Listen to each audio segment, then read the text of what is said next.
What's going on, homies? Welcome to the Correct Soccer Podcast, episode number 44. And guess what? First episode of 2026. Can we get some hands up in here? We're back at it. We're back at it, everybody, for a very exciting MLS season this year and a soccer-packed season this year with the World Cup coming to the United States. We're super pumped about that. So you're going to want to tune in to the Correct Soccer Podcast if you haven't already. We got lots to discuss and lots to talk about. So tune in, baby. Bang, bang. Yes, sir. Dang, man, it's been a minute. It's about that time again. How was that break, Fern? I mean, I feel like I needed that month that we took. You know what I mean? I feel like it felt good just kind of getting away, not talking about like sports really, and just kind of like chilling. You know what I mean? It felt good. How you feeling? You good? Yeah, no, I'm ready. Nice little break. Get back into talking about soccer. Football season's over. MLS season's about to start up here in 2 weeks, I believe. So should be interesting. Hopefully this season is very exciting. It looks to be very exciting. A few changes going around the league, around the world. So let's get it. Yeah, dude, plenty to talk about, obviously, with the MLS and just kind of soccer in general. But we gotta make this point known too. It is Monday, February 9th. So, congratulations first and foremost to the Seattle Seahawks for winning the Super Bowl. So, congrats to them. I know this is a soccer podcast, but game gotta respect game. You know what I mean? So, congrats to the Seahawks winning their second Super Bowl, which is pretty sweet. Mm-hmm. Unfortunately, the Pats lost. I don't know if you're going to let me playing? But okay, I didn't even realize they were playing. There it is. I figured it was coming at some point. But yeah, as a Patriots fan, it was a tough game to watch with that many 3-and-outs. So it was sad. It sucked. But I mean, you can't win them all, dude. You can't win them all. Honestly, if you want me to be completely honest, unbiased, unhateful, there was no chance they were ever going to beat the Seahawks. And that's just coming from an unbiased opinion, like not even hating, but honestly, the way after I saw what the Seahawks did to the Rams, I'm like, there's no way that the Patriots are beating the Seahawks, especially when they barely beat the Broncos in the game before. And yes, it was snowing, but it wasn't snowing the entire game, and they had a backup the entire game. So I kind of expected it. I was expecting a bit of a more exciting game instead of 9-0 for like 2.5 quarters. Dude, I know. MVP was gonna be the Myers, bro. He's gonna be the kicker. Gonna be true. I think he broke the record for the most points in the NFL season with that game. Oh, yeah? So yeah. Dang, that's crazy. But yeah, I think after this, Drake May will get it figured out. He wasn't at all responsible for it. I feel like he was making some very rash decisions because his left tackle, his left side of his offensive line was not doing anything. So he was just getting too much pressure. But hey, hopefully they don't go back. I don't know about don't go back. They got they got a young quarterback. May's only 22. They got some pretty young guys over there. So we'll see, man. I think. Would you say he's feeling 22? What? I said, would you say he's feeling 22? Shut up, dude. Yeah, I mean, obviously, like I said, a young team, biggest game of their lives. Like it's kind of nuts. But again, hats off to the Seattle Seahawks. I also thought the halftime show was great. Mm-hmm. You know, in this day and age, like you can't ever make everybody happy with the halftime show, and it seems to be not even about music or sports these days. But you know what? I enjoyed it. I thought it was a good little halftime, and hopefully people that were there enjoyed it too. It kind of sounded a little muffled from folks that recorded it in the stadium, so maybe it's more of a TV viewing experience from what I can see. Yeah, I feel like that's usually how it is because they're playing it out to the people watching on TV, and you're just there kind of listening to the music because you can't really. I mean, if you're close enough, you can see what's going on. But obviously, everything that they're doing is designed to look well on TV. Right. So yeah, exactly. Yeah.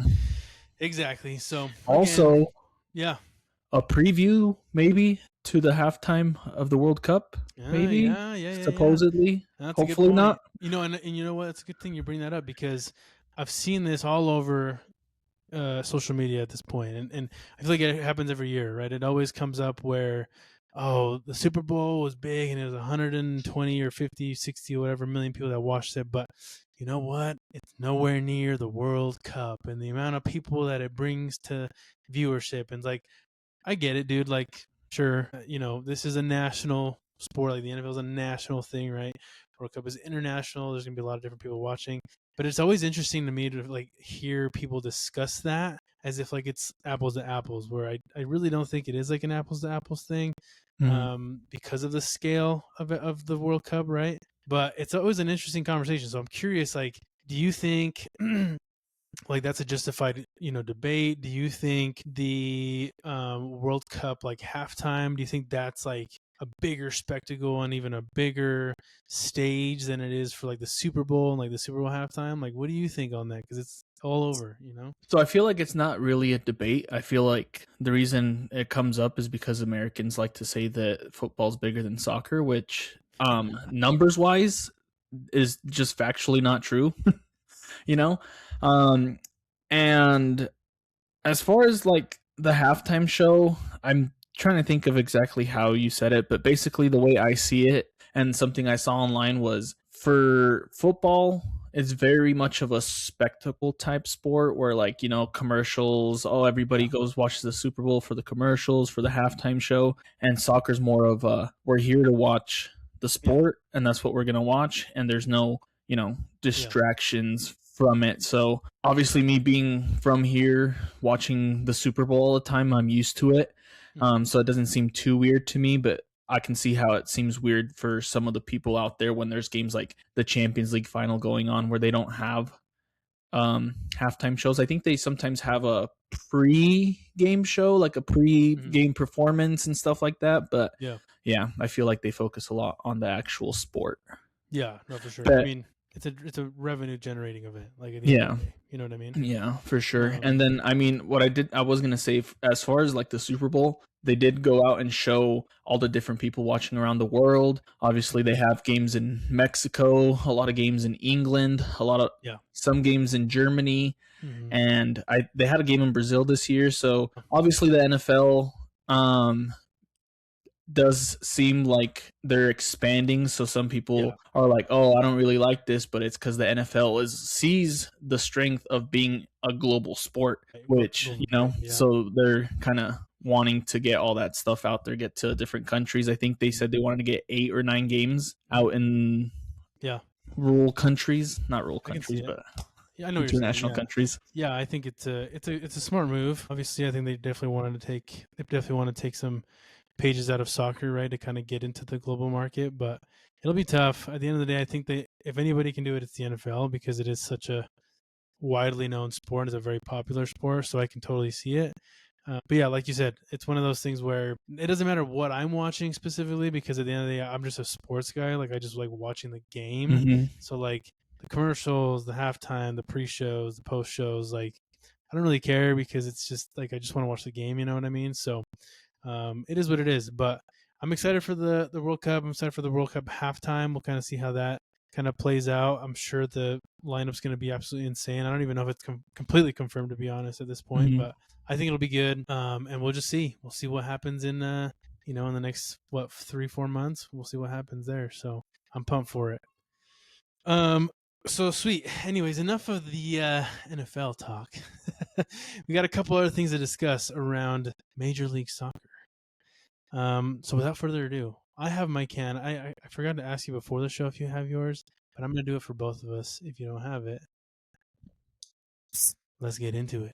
The correct topics, the correct headlines. Oh, did you grab the new one? Yeah. Dude, you're such a fanboy. I am a fanboy. Exactly. That's why I said it.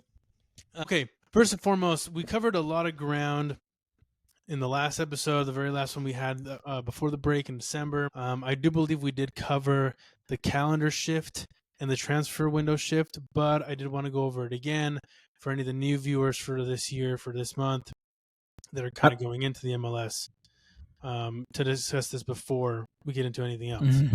What were you going to say? No, I was going to say, I don't think we discussed the transfer shift because that was pretty recent. So, okay, cool. Anyways, we'll get into the first thing, which is the MLS calendar shift. So for those of you that don't know, if you're pretty new to the MLS typically runs kind of like a fall to the winter to spring type of a season, right? It kind of starts in September, kind of goes all the way until I want to say, sorry, it starts in, it's typically a summer league. I totally flipped that one around. It's typically one that runs from February all the way to about, for the regular season, about October, and then it goes all the way until December for the finals, the MLS finals. They switched that this year. So sorry, not for this year, for the next year. They switched it to align with every other league around the world. So now what you're going to see is starting in 2027, the MLS will start in July, run until December, take a winter break, start back up mid-February, and then end in May. So, long season if you ask me, dude. Like that's I mean, you're basically taking a month off because you're really only playing not playing in June, and then obviously depending on when the final is in May, like whatever days are left, and then June's off, and then you're right back at it in July. So it's definitely going to be a pretty long season. So it's a very interesting shift. From what we can see, the 2027 to 2028 MLS regular season will begin mid to late July 27 and conclude with the finals in 2028, May of 2028.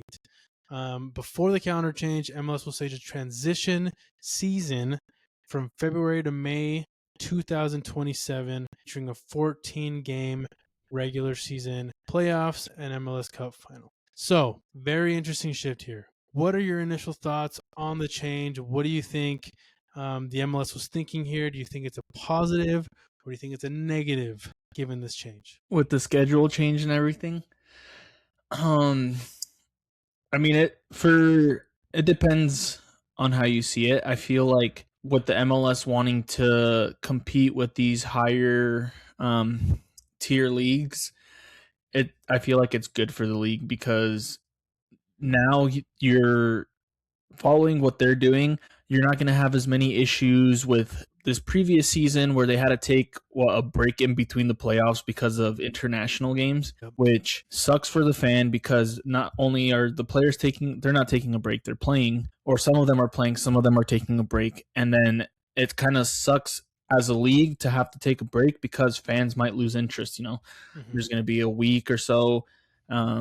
Which if it was like a week break going into the final, that makes sense. But if it's halfway into the playoffs, it just doesn't make sense because I feel like some people are just going to lose interest. At least not like the non-diehard fans that are just coming in watching the playoffs and like, oh, this is fun. And then they don't understand what happened. They don't understand what an international break is. And they're like, oh, well, okay, I lost interest. I don't care to come back again in a week. So that'll be definitely a positive for the MLS. I understand, especially now, with this being a World Cup year, a lot of the players have been like, oh, it kind of sucks because all these teams, all these leagues out here, they're already playing. They've been playing. They're going into the World Cup in 3-4 months. And they're kind of, already ramped up and everything. The MLS is starting in 2 weeks. They're going to have a couple months to kind of get into that competitive game mode.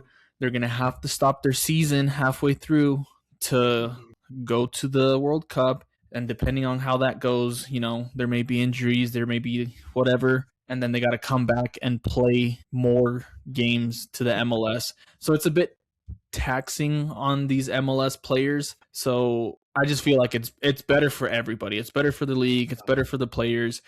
All breaks are aligned, and I just feel like I personally think it makes sense, especially with you wanting to be more attractive to some of these other players, bigger players that are used to a specific schedule. But I don't know how you see it. Yeah, exactly. I mean, I think it's about dang time. You know what I mean? I think, not just with the competition, not just with signings, but like in terms of, just the format of everything, I think it's warranted. It's something that should have happened maybe a while ago.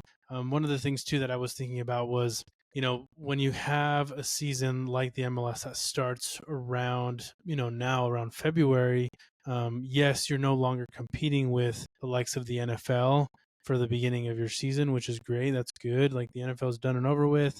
You get a couple weeks, soccer starts. Yes, you're somewhat competing with, the NBA, maybe the NHL, maybe NCAA basketball, but at the end of the day, you're going to run through the entire summer and, you're fine and you're kind of like, okay for a little while. But then you start to run into the issue again where towards the end of the MLS season of what we have right now, towards the end, you're competing once again with the start of the NFL season, the start of NCAA football, which is, a beast in and of itself. And so then your like finals and your best games are when everything else starts and everything else gets like super hyped, right? So now instead of like, kind of fighting for those like positions there, you're kind of working around it, working with it, where yes, the season starts up at approximately the same time, but then it ends with in May, like nobody else is really there. You can kind of get the final, you get the attention that you need. And really ultimately I think that kind of draws more people, the casual viewer, if you will, to tune in to something like the MLS and watch a game. You know what I mean? Yeah, and I mean, obviously, like you say, they have to compete with the NFL and stuff like that once they do make that change. But my thought process to that as well is anybody that would just go rather watch the NFL, I feel would not even watch the MLS to begin with. Yeah. Not saying that obviously you want to try and cater to those people, but also I feel like the Europeans, or sorry, not just Europeans, the other everybody outside of the US that is used to that schedule, maybe they're more likely to watch a game on a Saturday. You're kind of now reaching that audience. But now that I'm saying that, I also think it's like, oh well, there's no soccer during that time because the European season's done, so the MLS is going on. But then it's also kind of like most people outside of the US hate on the MLS anyway, so they probably wouldn't want to watch it. But I just feel like it's better for everybody. Yeah, I think it will be. I think it will be better. You probably will get a couple casuals, from around the world tuning in because you do have it in the States where you do have a lot of people watching like the Premier League and they're kind of focused on that and they're tuning in like super early in the morning to watch a Premier League game. And maybe it's one of those things too where like if there is a Pacific Standard Time like game that starts at 7 o'clock Pacific, I want to say that's super early in like Europe, so they might be able to like tune into some of those. But again, it's one of those things where it's like maybe they'll tune in, maybe they won't. We'll kind of see what happens with that, right? So I do think the calendar change is good. Like I said, it's something that should have happened a while ago. Ultimately, like you said, it's going to bring in a lot more star-studded transfers, which is good, which is another thing that we kind of wanted to discuss alongside the calendar change. So essentially, like alongside the calendar change, they also did some changes with the MLS transfer window. So the primary window now in the MLS will run from January 26th all the way from March 26th. And then they'll have a secondary transfer window that will go from July 13th all the way to September 2nd. So it's very different from what we're used to. It kind of aligns a little bit more with everybody else, so that players can kind of come in and out or kind of express, those transfer ideas or different teams alongside the rest of the world, which is nice. And we're not fighting with, hey, the MLS transfer window is open, but the, Premier League or the European transfer window is really not. So we can't really pull from that side of the market, right? So this is, I think, is also one of those things where it's like, hey, finally, you know what I mean? But I mean, what do you think? Do you think the MLS can finally start landing, bigger fish, like bigger players? Not like after like they've gone through their prime, but maybe now in their prime to where, it's a really good player. There's obviously that conversation with the money aspect, with the salary cap and everything like that. But do you think it could be where, we're getting to that point to where, in the future, if there's another, Holland, another Mbappe, other players of that caliber, can the MLS draw them when they're 20, 21, 22 years old instead of 27 plus? You know what I mean? What do you think? Again, like you said, this is a change that should have happened forever ago.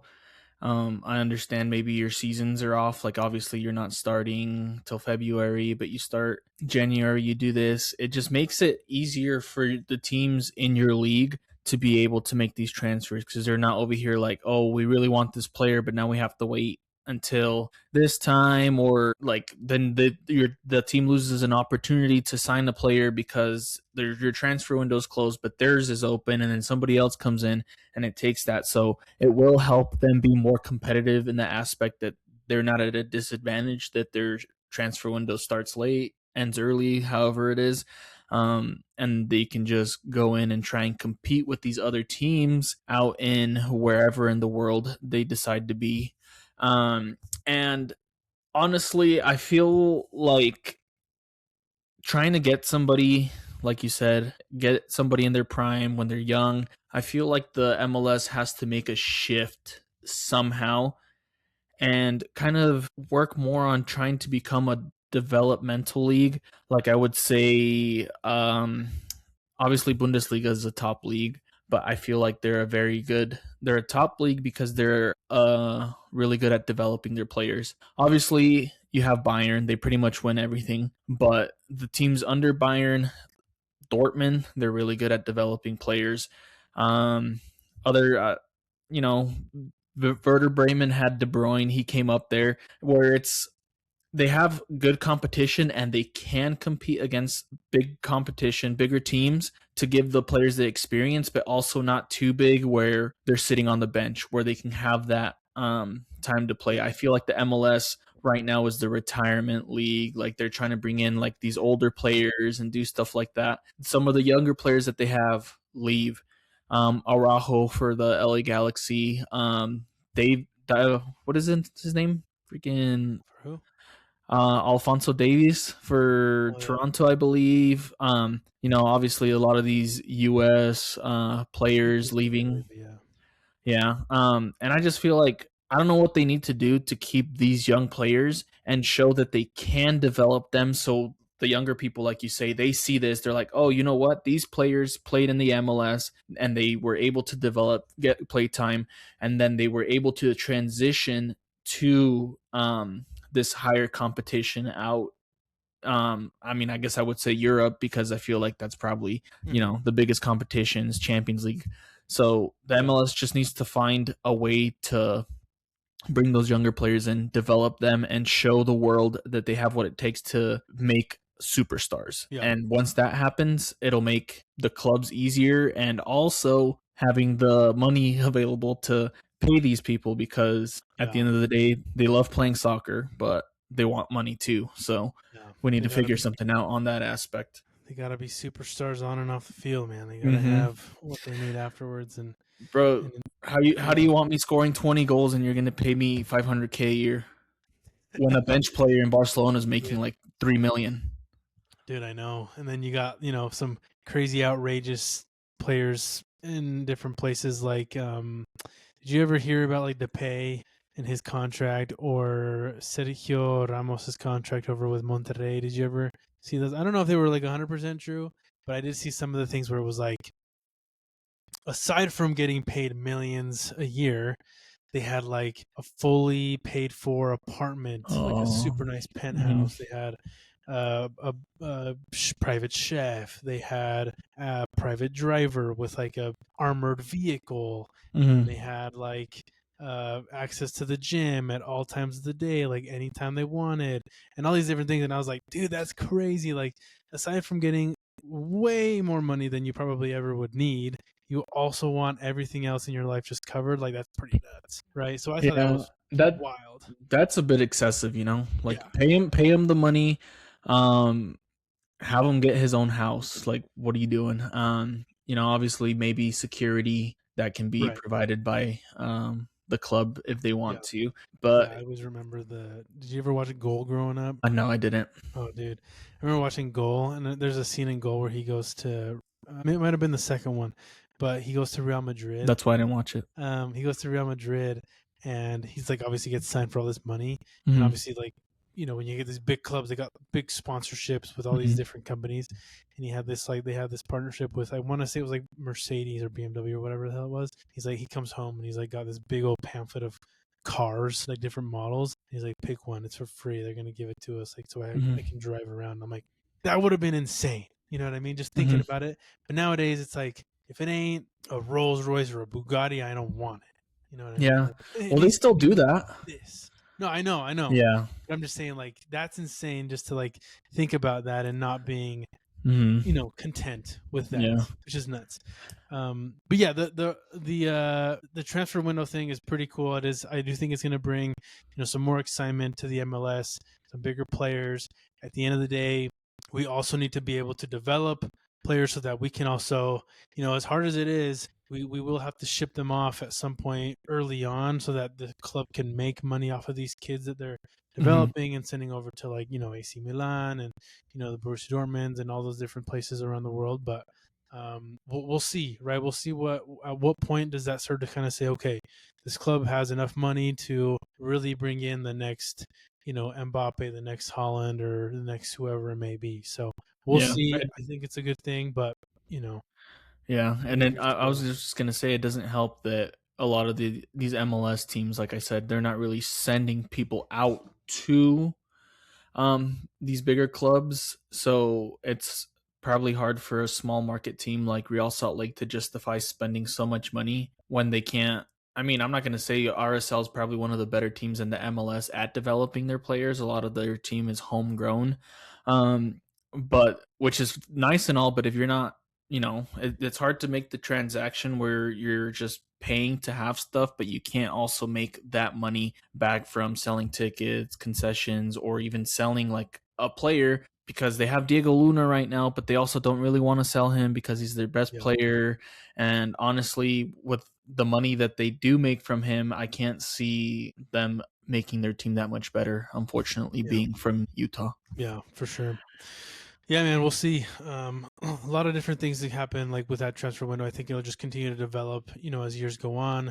But one thing is for sure that, it's not stopping teams from trying to bring in, different players. So kind of moving that conversation into who we're already bringing in, what kind of signatures we've already been having in this off season, which again, the season ended in December of last year. It's only February 9th as of right now. So some teams have been super busy in January, honestly, December and January, and now going into February. So it's very exciting to see some of these teams really saying, hey, you know what? Like, we did really bad last year, and we really need to get some really good players in and like revamp this entire squad, revamp this entire team. That's been super cool to see. There's been teams that have been like, hey, we were good last year, we're going to be even better this year, which is very cool. But we've also got some teams that are like, yo, like, we're deer in the headlights right now. Like, what do we do? Who do we sign? Why do we not have scouts doing their jobs and finding these amazingly talented players from all over the world? Which is kind of crazy to say. But going off of the top, continuing to try to be the top, we do have a pretty big signing that coming from Inter Miami with Herman Berterame, which, if you don't know who he is a forward, a striker, if you will, from powerhouse of Liga MX, CF Monterrey, Los Rayados de Monterrey. Berterame will occupy a designated player slot or a DP slot and remained under contract through the 28 and 29 Major League Soccer season. And he does have the option for extension for 2029 and 2030. So he's a stud, absolute stud. Played for Monterrey, also a Mexican international, which makes him a very highly sought after forward. The fact that he's now with Inter Miami, the defending MLS champions, it just makes you think, holy smokes, man, like, this team is going to be good once again. They have so many different players. What are your thoughts on this? I know you're a big Messi fan. I know you were a big, rooting for Miami this last season. What's going on? How can these guys get even better? Wild. When Messi makes the call, you answer and you show up. That's unfortunately how it goes for everybody in the MLS. I know everybody hates it. Yeah, the world, but everybody hates it because, like you just said, their playoffs were pretty dominant. The season was a little bit iffy, but I feel like they caught momentum. But the playoffs were really dominant. They made Vancouver look pretty bad in the final, if I do say so myself. They had a few holes in that team. Suarez was one of them. Going into the playoffs, they filled that gap of Suarez with Matteo Silvetti. And obviously, he's a good player, but they kind of wanted somebody more established. That's why they went out and got one of the better strikers of the Liga MX with Berterame. I can never say their name. To German, my boy German over here. And yeah, I mean, it's crazy. Like, honestly, every time something was going on, I was like, there's no way. Obviously, Herman is a big deal. I don't know if you mind me going into some of the other moves that they have made. Yep. Mm-hmm. But Herman, striker, fulfilled. But I feel like even bigger news than that is on the opposite side of the field with the Canadian starting goalkeeper, previous MLS goalie of the year, previous choke artist team, Dane St. Clair from who did he play for? Minnesota United. Minnesota.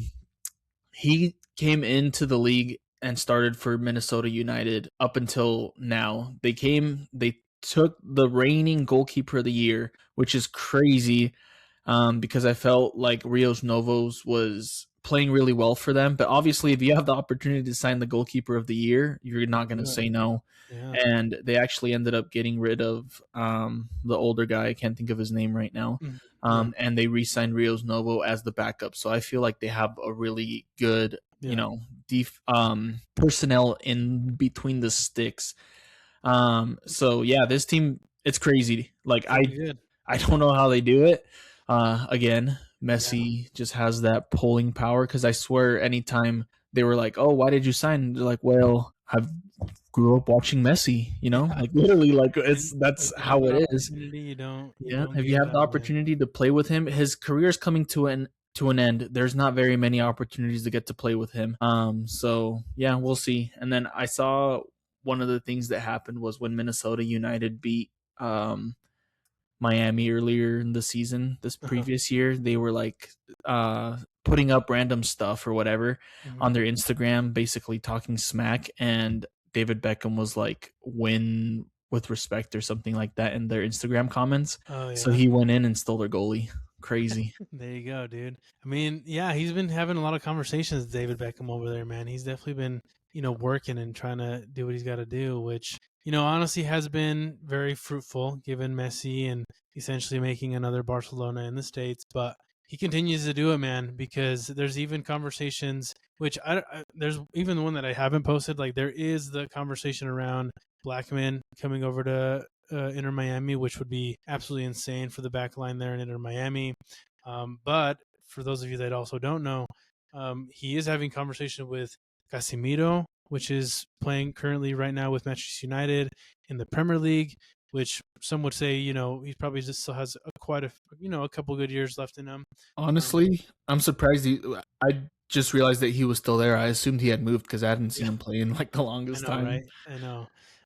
But he probably got a couple of years left. I also think he's somewhat of a defensive midfielder kind of a player, so he could definitely help that team there. But also conversations have been coming up around Cristiano Ronaldo potentially getting that move to Inter Miami, which I'm going to go on a little conversation with this one too, because I do think like if that were to happen, if the stars were to align and you do get a Lionel Messi playing with the Cristiano Ronaldo, good luck trying to go to that game. Any Inter Miami game, because if you think $400 to $600 for a nosebleed seat at a regular stadium to watch Messi is expensive, it's about to double to $800 to $1,000 to go watch this game.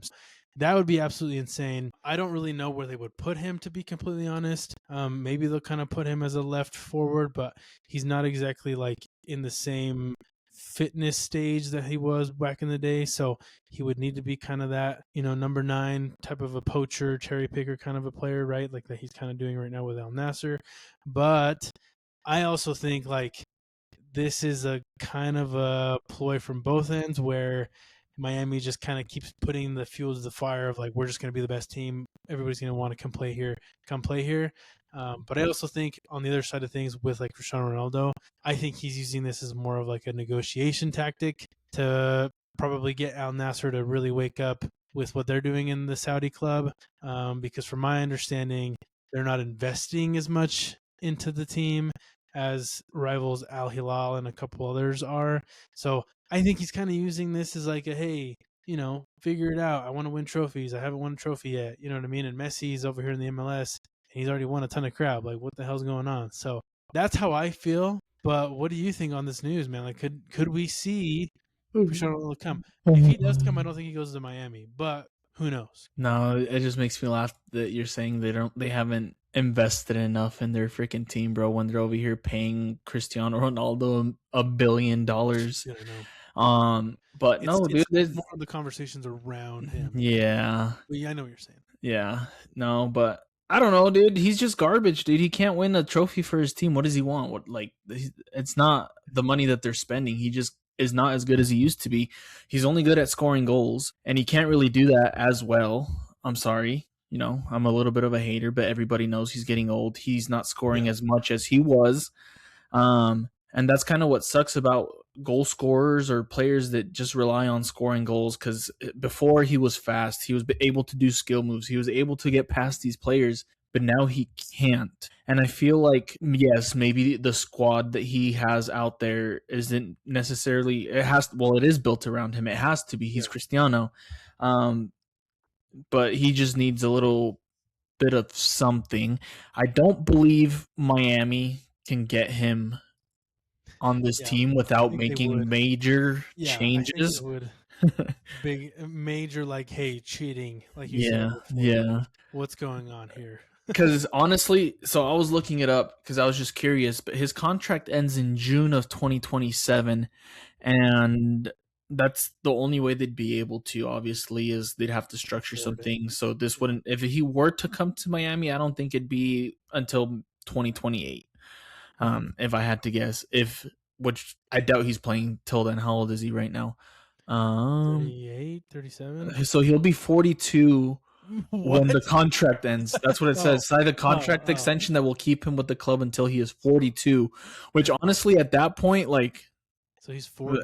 Yeah. So it's like, That's honestly, crazy. he's older than Messi, so it's kind of like LeBron holding out to play with Bronny James, It's like he's kind of getting to the end. I don't know how they would make this happen unless they do the thing where, like, oh, he's on loan, but there's no way Al Nassr is going to be like, bro, we're paying this guy $500 million a year. We're not sending him out on loan to you guys. So there's no way.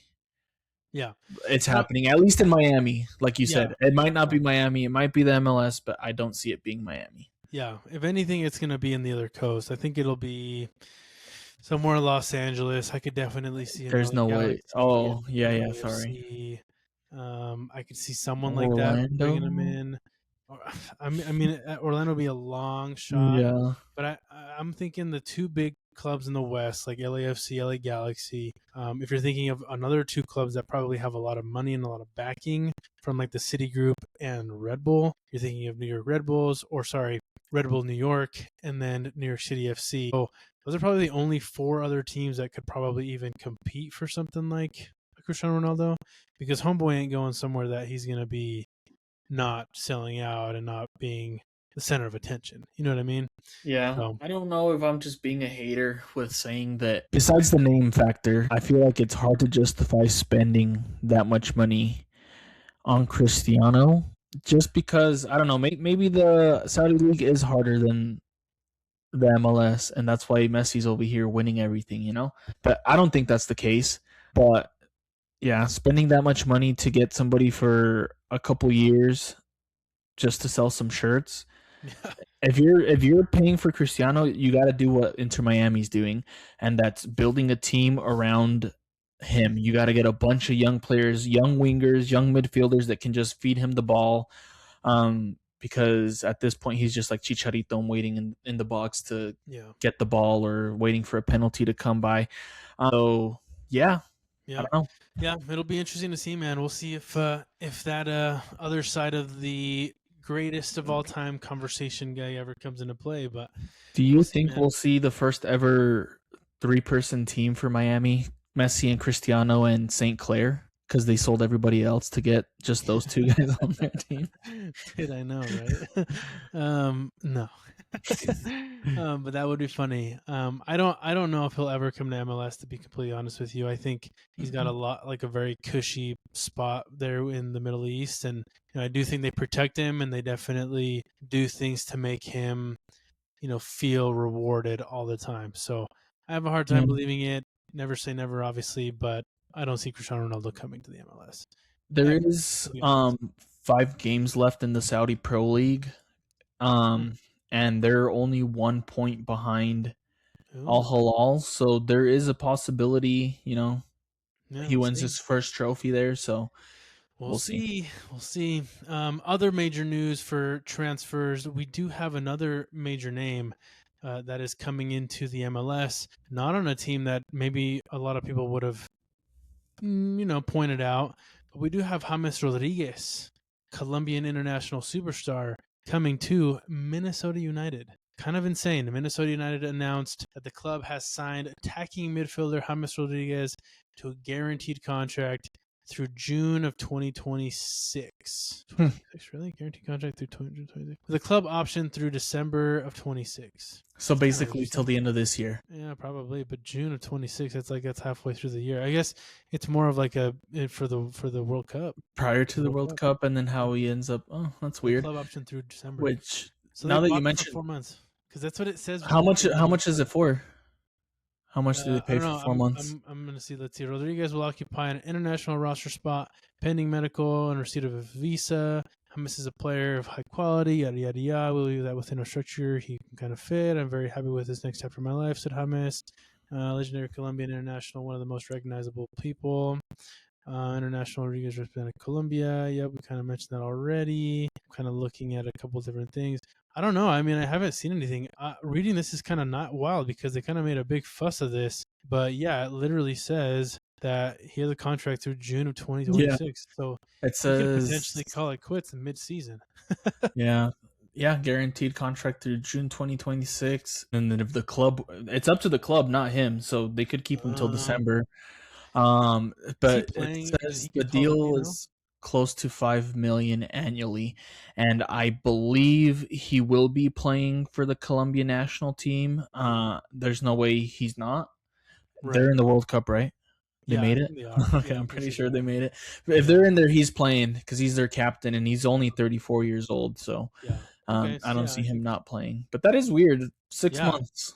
Yeah, that's what I'm saying too. I was like, holy crap, dude. Like, they really didn't kind of put a big contract in his face. But which maybe it's kind of like a what's his name, DePaul situation where they get him on loan with the option to buy, so to, I don't know, as the MLS, bro, they have to make weird things just to fit these crazy rules and stipulations that they put out there. That is super wild, but I'm glad we saw that because I never noticed, and it was like a big deal. So did I tell you it was $5 million? What? Yeah, you just mentioned that. Yeah. So yeah, James Rodriguez to Minnesota. I mean, that's exciting. It's interesting. So we'll definitely see what happens with Minnesota. They were definitely one of the better teams last year. So that'll be interesting to watch. Oh, look. This is according to the AI. The reason of this contract is it's a low risk agreement that allows Rodriguez to secure, fitness, professional setting before the World Cup. And it also allows Minnesota to have a high profile player. But if it doesn't end up working out, they just paid the small amount of money, and they don't have to worry about, being stuck with him, so they can just let him go. So it's kind of like a win-win situation for both of them. Yeah, there's definitely a team that could have done that with a couple other players that we'll mention later on, but that's a very interesting contract. So, hopefully I'm rooting for James. I hope he stays in the MLS. I hope he's another big name that, the MLS can kind of have and kind of promote. And I hope Minnesota has a great season as well. So we'll definitely see that. I forgot to mention too is that Minnesota also took Inter Miami's old goalie, which because they took Drake Callender. They bought him from whoever Miami had traded him to Charlotte, so they got him. So they switched keepers pretty much. Interesting, very interesting, cool. There was another couple things here around a couple other players. We'll probably just go into two more given the time that we have. But there was honestly kind of a scare from my end because there was some conversations going around about Dennis Bawanga, the LAFC forward, potentially leaving the MLS and going to Brazil. Brazil. So yeah, it says that Rio de Janeiro Giants Fluminense, I believe they offered him 15 mil, bro. I believe they offered him 15 million. Yeah. And they valued him at 15 million. At the end of the day, I believe they ended up not accepting, which kind of wild for LAFC not to accept it, but I also understand it given that he's such a big name for the club. But Bouanga is under contract with LAFC until the end of 2027. He did join in 2022 for only $5.3 million, and he represents a significant potential profit for the MLS side. So there we go. I mean, That's what we're talking about. 5.3 on a potential like 15 mil, like, you know, hopefully the stock goes up, you know what I'm saying? But personally, I think it would have been a big loss for the MLS to see Bouanga leave. I honestly love watching the guy play, and I love watching LAFC games just because of him. And then with the addition of Son, like, you know, even more of a reason to watch him. So what do you think on that, dude? I mean, LAFC missed out on a potential like $10 million, you know, profit from this guy potentially putting him over to Brazil. Well, the way I see it, this is a luxury that these big market teams have. Because honestly, if I was running an MLS, or sorry, not an MLS, a Real Salt Lake, Colorado Rapids, you know, those smaller market teams, and somebody's like, yeah, dude, we're going to give you $10 million more than you paid for this guy, you kind of have to take it, you know? Yeah. But LAFC knows who they are. They're one of the biggest teams in the MLS. They're going to be making money. This money is not important to them, which I appreciate, because they're like, you know what? We can't sell him for $10 million, but why do that? We saw how well we played last year, which has added a great addition to our defense, if I remember correctly. And we have a really great chance of winning, so we're going to keep him. He has a great relationship with Son in a short amount of time. So this just kind of proves to me that they're in a win now mindset, you know, because I feel like any other team would have taken the $10 million, but they're like, no, we don't really need that money. We are going to try and compete this year because we saw what Inter Miami did over here. And if we want to compete with them, we can't be letting go of one of our best players. So yes, perfectly said, dude. I totally agree. I am glad, like I said, I'm glad that they didn't let him go. I'm glad that LAFC will keep, you know, the star-studded team that they do have. And again, like you said, I mean, at the end of the day, they're trying to compete for the MLS Cup. They're trying to win that. They're trying to win. I don't think they're in the U.S. Open this year, but they're going to try to win Leagues Cup, probably going to try to win any other competition that they're in, right? They're going to try to dominate this year, and they have the team to do it. So, again, hats off to them for not letting go of Dennis Bouanga, not letting the money take over the conversation. So, super cool. I'm very glad that Bouanga is going to stay. And, you know, it makes LAFC kind of that team to beat, you know what I mean, in the Western Conference. So, super pumped for that. Lastly, maybe one of the people that, you know, maybe we, and again, there's so many transfer news that we're not going to be able to get to today. We'll continue to do this, and we'll kind of, you know, try to revamp a couple other things. Let's go over San Jose Earthquakes roster moves real quick. Do you want to? Oh, you want to do that one? Yeah. Okay. Yeah, we can do that one. That's a joke. They signed nobody. Well, they did sign one. On here it says they have nobody. So. Oh, okay, that's what you were going to say. No, they did sign one with San Jose, but we'll go into greater detail with Timo Werner because they did sign him. He was probably their biggest signing of. Oh my gosh, that's right. Yeah, you totally forgot about him, huh? But we'll go into detail with him a little bit later. I did want to get into this one before we get into a couple other things, primarily because they were such a big team in the Western Conference this last year. San Diego. And they had such a good season, amazing inaugural season with a star-studded cast. But to be honest, like, it all kind of came crumbling down in a sense with just that crazy, pesky little Chucky Lozano, bro. The fact that he just kind of, you know, what happened towards the end of the season, for those of you that don't know, you know, altercation happened in the locker room. Chucky and the coach ended up going after a little bit, kind of maybe exchanging some words or whatever it may be. And then he did not play for a couple of games after that, potentially costing them, you know, some wins in the MLS playoffs and potentially costing them again the MLS Cup final. So, you know, at the end of the day, what they decided to do was say, hey, you know what? We're just going to part ways with you. You're no longer a part of this team. We're going to go on and just do what we got to do. But you're not in the plans for this upcoming season, is what they said. So, bit of a crazy story, a bit of a crazy headline.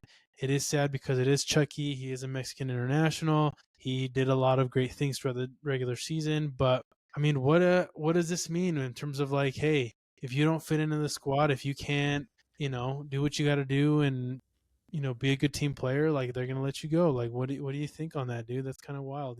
These Mexicans, man, they're always ruining it. They're That's why we can't ruining have these it. things. Exactly. No, I don't know, dude. It's so hard because I just feel like this is like I say it as a joke, but it really is like I feel like a lot of these Mexican players have really high expectations, and then they come out and they have an attitude problem with Yodo Santos, Carlos Vela. Obviously, he played well for LAFC, but like previous to that, I don't know what it is. It just keeps happening. Um, I don't know who to blame at this point. Probably is Chucky. But Yeah, I don't know. It's just a tough situation for San Diego because they invested so much money in him. And what's his name? The midfielder, Dryer.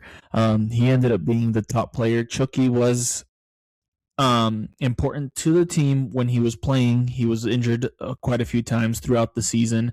Um, I don't know if I'm San Diego, I'm trying to get him out as soon as possible. Like go around, shop him around to some MLS teams. Honestly, it's hard because it's your second year, but you probably have to take the financial hit of losing Chucky Lozano because I feel like it's just going to be worse keeping him around. Obviously, he's probably not around the facility, training with the team and whatnot. But you still have that in the back of your head. Once the season starts, people are going to be like, "Hey, so what's going on with this guy?" That's just the way the world works. People are going to be asking you about it. If you don't get him out of the Yeah, way, it's going to affect your team uh, yeah, mentally, possibly. yeah. So I don't know. I would just say shop him around, figure something out that you can Yeah. do. Yeah, it is kind of wild. I mean, at the end of the day, I think it is more of a Chucky issue. Like, it's probably just him, to be completely honest. I did see a couple things online where he has basically been told, like, hey, man, like, you're no longer a plan of San Diego FC moving forward.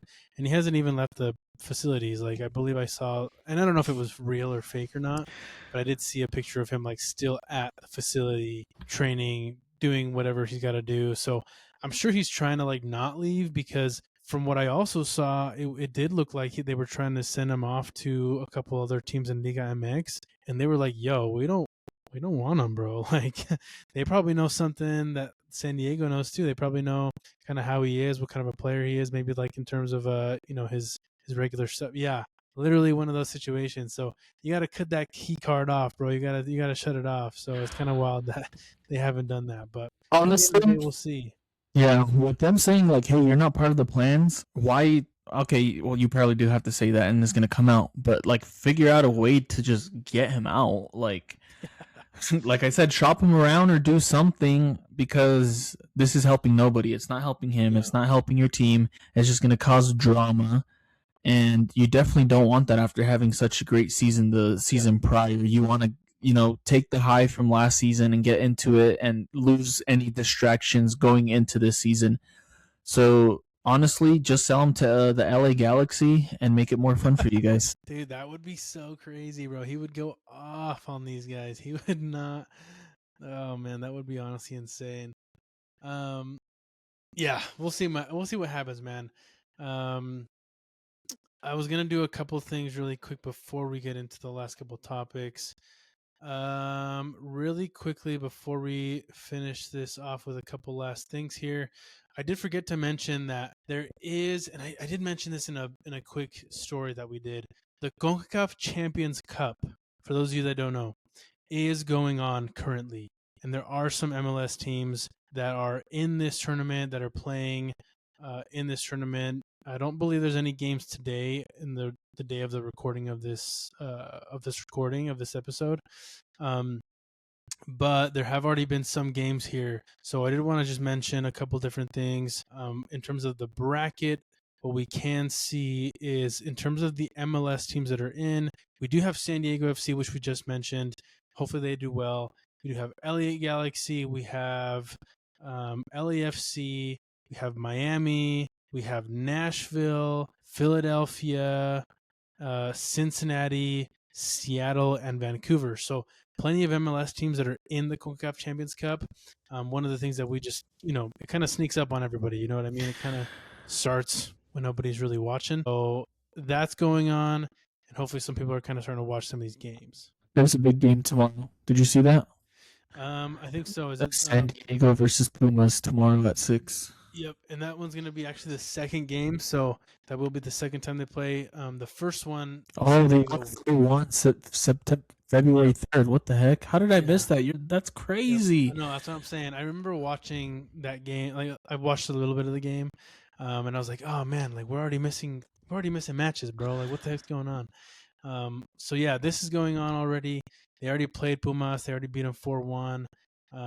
But yeah, like we do have like Miami is a number 1 seed, so they're gonna play. I think it's the winner of. Let me double check. Yeah, winners of Nashville. I have no idea what team this is. Oh, Ottawa from Canada. Ottawa? Is it Ottawa? I was gonna guess that, but I don't want to do that. But what I'm saying is like this is going on. It's another like in season kind of a tournament for the MLS teams. So again, I'm going to be pulling for these MLS teams. Hopefully they do well. But again, it's another one of those things too where we're already seeing San Diego in action. We're already going to be seeing Galaxy in action. You know what I mean? Prior to the season starting, there are a couple preseason games here and there. But if you're not tuning into the Concacaf Champions Cup, you got to support the MLS team. So get that going. There's some games tomorrow. Like Fern said, there's San Diego versus Pumas, and then on the 17th we got Nashville, and then LAFC as well. So plenty of games coming up that we'll cover here in the next couple weeks. So, bro, Nashville better not choke. I swear. Ottawa, bro, I know. We need that round of 16 matchup against Inter Miami, bro. It's gonna be crazy. Oh, look at that. That would be nuts. Inter Miami. I just noticed that they have a star on top of their badge now. Oh, I know. I saw that. Yeah, that's so cool, huh? Yeah. Dope. So yeah, we have that one. Didn't want to miss that one. A couple other things really quickly. One headline that I wanted to get into prior to the last one. There was some news that obviously kind of went out and around the MLS and downsizing their Spanish language broadcasting, which is kind of interesting to look at. So, a lot of different things online around this, a lot of different opinions, but basically several sources said that the MLS is scaling back its Spanish language broadcast talent, downsizing its English language offerings, and sending some behind the scenes production to the UK. So a little bit interesting there. MLS will cut about half of its 2-man Spanish language commentary teams, with the remaining matches covered by a solo play-by-play announcer. And then the MLS also confirmed that while broadcaster Lloyd Sam will no longer work at Apple, he will continue to cover with Fox. So kind of interesting. I think it's one of those things where it's like, I get it. I feel like every other company in this world right now is kind of cutting back and trying to, cut headcount and everything like that.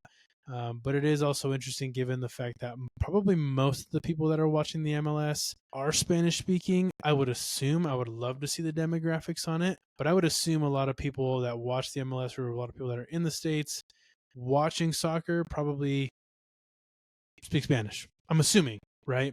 But I also know that, people here, they speak English. Like this is the United States. We speak English like it is what it is. It's the primary language. I've also noticed a couple times where I've mentioned like, hey, you should watch this game in Spanish. They're like, oh my gosh, is there a Spanish commentary? I didn't even know. Like, they didn't even know they had the whole pre-game in Spanish. They didn't know they had the whole wrap-up game in Spanish and commentaries in Spanish. So kind of wild. But what do you think on this, man? Like, again, it's a business move, but do you like it? Do you not like it? What are your thoughts on it really quick?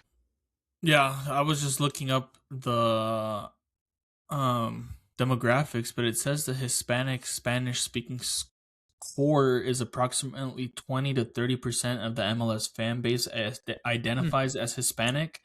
In certain markets, it's much higher. But yeah, that's crazy. Honestly, I feel like you kind of saw it coming. I feel like this collaboration between the MLS and Apple has not gone the way either of them expected. And this is kind of just how it goes. They probably, like you said, I didn't even know that you could switch it over to Spanish, because the way other streaming services do it. It's like, okay, here's the game in English, and then they separate it. Here's the game in Spanish.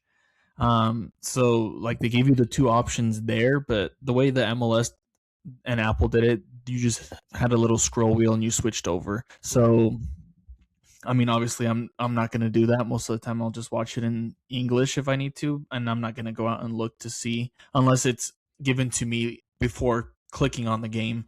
But yeah, like I said, I just don't think this collaboration went as well as either of them expected, and this is kind of the unfortunate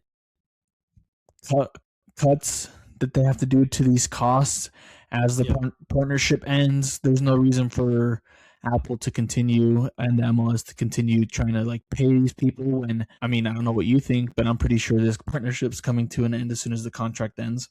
So Apple's kind of just maybe preparing for that to happen and cutting costs now and trying to make more of a profit before it goes downhill. Yeah, maybe. I mean, I think, that's probably something that you can kind of think about. I do think they had a lot of different, the amount of Spanish broadcasters was probably more than you probably need. And I'm kind of thinking about it in a sense of like the NFL, right? When you're watching an NFL game, you're probably thinking about, 4 different teams that are calling all these different games. And I don't think you need like a huge staff to kind of call some of these games. Clearly I watch Red Zone, so it's not like I pay too much attention to it, but there's probably just a few that you kind of can point out, you kind of can think about. The roster was probably super deep. Like, it is what it is. At the end of the day, you got to cut some costs. You got to, do things a little bit differently to kind of, get some marketing out, get some other things done, like restructuring, all that different thing. Like, it is what it is, man. It's just business. I get it. But since I started watching the MLS, I've always watched it in Spanish.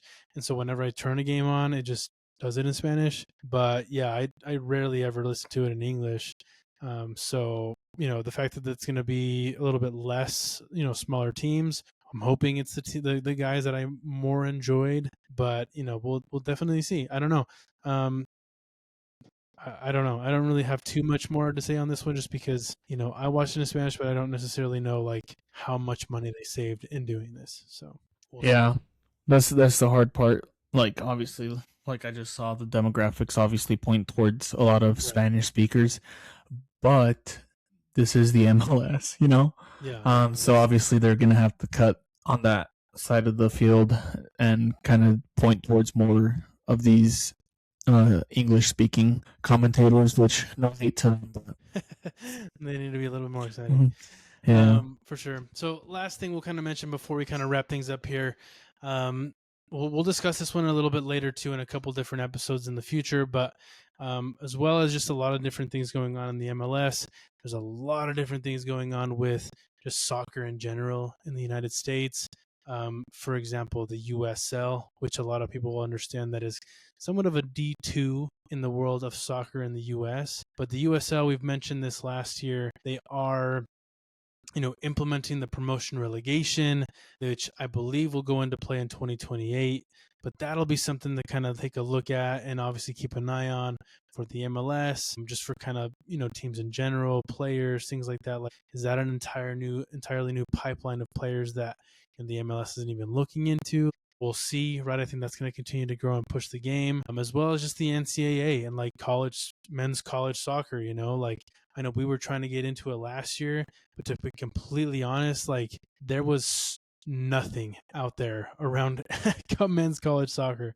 Like, it was so hard to see even like who scored in this game, and like, what does the bracket look like? What do these like divisions look like? Why are these teams playing these teams and not these teams playing that teams? Like, it was so weird, and it was so like discombobulated that I didn't even know what the heck was going on. Like, I don't really even understand NCAA soccer. So a lot of different things going on there with the way that they're getting set up and how they're kind of working alongside academies, how they're kind of bringing in international players, which was a big story that we'll get into next time with Missouri State. So that's kind of interesting. But what do you think, man? I think, like we've mentioned before, I think that it's kind of like churning, you know what I mean? Like soccer in the U.S., MLS is getting pressure. Does the USL and NCAA kind of build this league to be better and finally be recognized as like a top league around the world? Like, what do you think? Yeah. So first off, with the college soccer stuff, I was like, we had talked about it, and I was like, oh, the draft is tomorrow. I'm like, okay, you know what? I'm gonna go out of my way to watch the draft just to find out that there's no broadcast. It's literally just an updating like website, and it just tells you who the people got. And I'm like, okay, that kind of sucks. But yeah, I mean, they need to do something to bring more pressure to the teams at the bottom of the field. You can't be an LA Galaxy and be happy that you're last or whatever. DC United, and I feel like it's just hard because you're trying to grow two leagues in the U.S. right now. You're trying to grow the MLS to become an international league. At the same time, you're trying to grow the USL to get as big as the MLS is now. So honestly, I feel like if they can figure something out and get that merger going, get the promotion relegation, that's going to help, like I just said, make the games more exciting and maybe bring more of an international audience to the MLS where they can see like some of these big games going out on the bottom of the field that are just exciting as the ones happening at the top of the field. And not only that, it'll help the USL grow because now they don't have to compete with the MLS. They're a partner. They're, sending some of their teams up here, and the MLS is sending some of their teams down here. And as much as these owners are going to hate it, that's what's going to happen. If you don't want your team to drop down, spend the money. RSL, these lower league teams, like you can't be happy being ass. Like you have to actually like try and do something because yes, like you're bringing soccer to the US, but you can't be a team that is so excited that Miami and Messi are coming to town, and that's the most exciting thing that's going to happen in your season. You got to like go out and do something. So yeah, I feel like that needs to happen sooner rather than later, just to help promote healthy competitiveness and give anxiety to these teams and owners. They're like, oh crap, we're gonna lose money because we're dropping down. Or maybe the fans don't even care. They're going to be like, oh, what's the USL? We're part of a new league. We don't care. It doesn't matter, Yeah. So yeah, who knows? I mean, like you said, it's going to be interesting the next couple of years. That's all I know. Like everything's going to change. Things are going to get more exciting. I'm pumped for it. I'm excited for it. I can't wait to see more people kind of jumping into the MLS and like just soccer in general in the United States and kind of getting into it and really, excited for it. So I'm super pumped. That's really all we really have time to kind of discuss for today. So many different things that we didn't get to, discuss. So we definitely got a couple more weeks until the season starts. Don't worry. We'll cover it probably, right? yeah. Before we head off, can I say a couple things? Yes, I was just going to say, so kind of for promoting a bit of like the NCAA stuff, I think between now and next week, we find a player that was drafted in the MLS. Possibly we can do like a first round pick, and kind of like we were doing the picks last year, we're like following a specific player for a specific team and hoping that they do well, like, oh, this is my team to win it all this year. Right. This is my player to break out and have a great season. So like a newcomer of the year type of a thing. That'd be cool. Yeah, let's do it. I'd be down. Let's put that in. We'll kind of put that in for the notes for next episode. I like that idea. So yes, sir. And then go ahead. Before we end the episode, who do you got winning the West and who do you got winning the East? Real quick. Yeah, I think. I mean, it's super early to say right now. That's the point. Okay, super early predictions before we kind of wrap up. In the West, I definitely think LAFC is the strongest team as of right now. I like LAFC to take the West, and then for the East, I mean, it's got to be another Miami. It's gonna be Miami. That's kind of boring. That's literally the exact same teams I had in my head. Yeah, like I can't think of anybody else that's really gonna be breakout. Now, I do think, I could definitely see Toronto having a much better season than they did last year. I think their squad is starting to look a little bit nice. And I think they really care this year. I think Vancouver starts to kind of go down a little bit. They probably don't have the same team as they did last year. I think Philly also doesn't have the team that they did last year. They've definitely been changing a lot of different things. But honestly, we'll see. I think hopefully I'm hoping a Western Conference team wins it this year, and I hope LAFC wins and we get Sun and Mwanga a trophy. That's what I think. Yeah. Not you. No, so I'm booking my flight to Miami already for the final. So there you go. We'll see. We'll see. So yeah, this is the end of the episode. We're definitely going to start getting into the regular stuff that we kind of do. Correct players, correct performances. We'll do some pour one outs again. We'll get that whole thing going and rolling. Something a little more consistent for everybody to kind of continue to view and follow. We'll get those things going. We'll get the leaderboard going as well. We'll get that one. For those of you that don't know, it's basically we pick games for that teams that are going to win certain games. We tally them up throughout the entire season. Whoever has the most wins at the end of the season, gets a prize, which you guys still owe me because I won last one. Like, what prize are you talking about? You never told me what you wanted. I did. I sent you guys a text. You did it? Yeah. But it's probably sold out by now because I wanted the Dallas Burn jersey. I think it's probably sold out at this point. I never saw that text. Like, actually, I never saw it. Like, that's not even me. Like, honestly, this was like forever ago, so it's definitely not there anymore. So I literally sent it for a minute ago. But I can get one for $15 from a certain site. Well, there you go. We'll get that figured out. But basically, we'll do that. Also, if anybody viewing, I'm kind of curious if anybody has a website or a something where they choose teams to win certain games and they could potentially monetize off of who they pick and potentially earn some money or even lose some money that you use in the state of Utah for soccer games. Any recommendations would be amazing. Again, if you have a gambling problem, call 1-800 you got a problem gambling. But if anybody's got something that they use, let me know. I want to start using some of that for the MLS. I'd love to kind of look into it and use that as that's what I wanted. Use that for the podcast. Also, if you have any drink recommendations for when we do the correct player, let us know too. Like, we want to we're gonna crack one open every time, and if you have any recommendations for us to try, like, hit us up in the comments. You know what I mean? Like, let us know what we got to try.